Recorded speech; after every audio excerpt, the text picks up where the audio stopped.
ಆಚಿ ಮಸಾಲ. ಎಂತ ಅಡಿಗೆಯ ರುಚಿಯಾಗೋ ರಹಸ್ಯವು 20 ರೂಪಾಯಿ. ಜೀ ಕನ್ನಡ ನ್ಯೂಸ್ ವರದಿಯ ಬೆನ್ನಲ್ಲೇ ಎಚ್ಚೆತ್ತ ಜಲಮಂಡಳಿ. ವರ್ಲ್ಡ್ ಕ್ರಾಫ್ಟ್ ಕಂಪನಿ ವಿರುದ್ಧ ಎಫ್ಐಆರ್ ಆಗಿದೆ. ಈ ಬಗ್ಗೆ ಜೀ ಕನ್ನಡ ನ್ಯೂಸ್ ವರದಿಯೊಂದನ್ನು ಬಿತ್ತರಿಸಿತ್ತು. ಈ ವರದಿಯ ಬೆನ್ನಲ್ಲೇ ಜಲಮಂಡಳಿ ಎಚ್ಚೆತ್ತುಕೊಂಡಿದೆ. ವರ್ಲ್ಡ್ ಕ್ರಾಫ್ಟ್ ಕಂಪನಿಯ ವಿರುದ್ಧ ಇದೀಗ ದೂರು ದಾಖಲಾಗಿದೆ.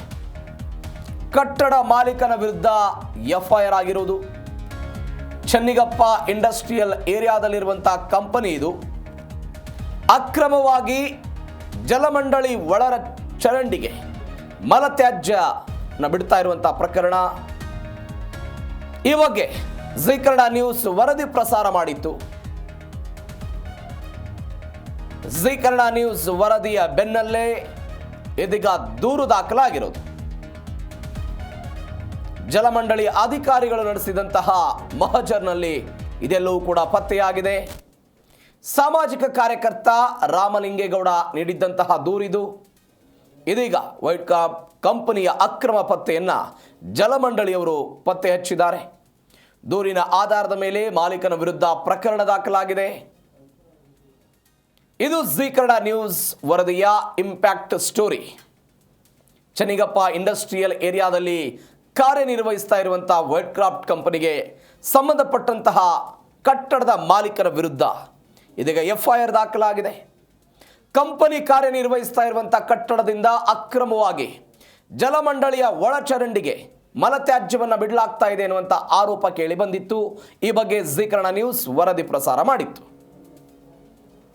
ಸಾಮಾಜಿಕ ಹೋರಾಟಗಾರ ಕಳೆದ 1 ವರ್ಷಗಳಿಂದ ಸತತ ಹೋರಾಟಕ್ಕೆ ಇವತ್ತು ಜಯ ಸಿಕ್ಕದಂಗಾಗಿದೆ. ಕಾರಣ ಏನಪ್ಪಾ ಅಂದ್ರೆ, ಬೆಂಗಳೂರಿನ ಸುಂಕದಕಟ್ಟೆಯಲ್ಲಿರುವಂತಹ ವೈಲ್ಡ್ ಕ್ರಾಫ್ಟ್ ಸಂಸ್ಥೆ ಪ್ರತಿದಿನ 28,000 ಲೀಟರ್ ಸಿವೇಜ್ ನೀರನ್ನ ಕಳೆದ 10 ವರ್ಷಗಳಿಂದ ನಿರಂತರವಾಗಿ BWSSB ಅವರ ಯುಸಿಡಿಗೆ ಬಿಡ್ತಾ ಇತ್ತು. BWSSB ಅನುಮತಿ ಇರಲಿಲ್ಲ.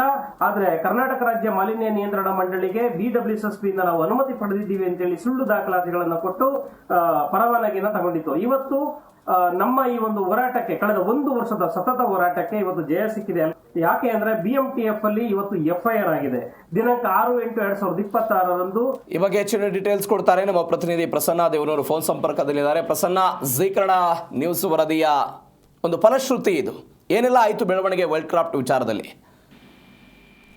ಪ್ರವೀಣ್, ನಾವು ತೋರಿಸಿದ್ವಿ. ಯಾಕಂದ್ರೆ ವರ್ಲ್ಡ್ ಕ್ರಾಫ್ಟ್ ಯಾರಿಗೂ ಜಗ್ತಾ ಇರ್ಲಿಲ್ಲ. ಮೇಲೆ ನೋಟಿಸ್ ಕೊಟ್ಟರು. BWSSB ಕೂಡ ನೋಟಿಸ್ ಮೇಲೆ ನೋಟಿಸ್ ಕೊಟ್ಟಿತ್ತು. ಅಕ್ರಮವಾಗಿ UGD ಪೈಪ್ಲೈನ್ಗೆ ಇವರು ಮಲತ್ಯಾಜ್ಯ ನೀರನ್ನ ತೆಗೆದುಕೊಂಡು ಹೋಗಿ ಬಿಡ್ತಾ ಇದ್ರು. ಇದು ಬಹಳ ದೊಡ್ಡ ಅಕ್ರಮ.